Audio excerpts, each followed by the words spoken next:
আসসালামু আলাইকুম। চলে আসছি আজকে আবারও আপনাদের মাঝে। আজকে আসলাম মিরপুর 12 বিআরটি অফিসে লাইসেন্স করানোর জন্য। কিন্তু আমাদের বাংলাদেশের যে রুলসগুলো, বর্তমানে যেসব রুলস, আমি মনে করি যে এগুলো এখনও ডেভেলপ হয়েছে না, আর রুলস ফলো করে না মানুষে। এবং কি বাংলাদেশে যত বেশিরভাগ আপনার যে বিআরটিতে অফিসে বর্তমানে দালাল ছাড়া 80% আপনি, আমার মনে হয় না লাইসেন্স পায় কি না, আমার মনে হয় না পায় না।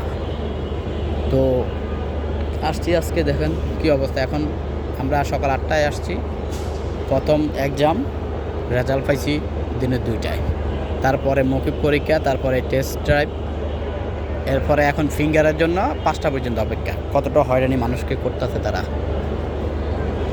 বর্তমানে বাংলাদেশের অবস্থা এইরকমই।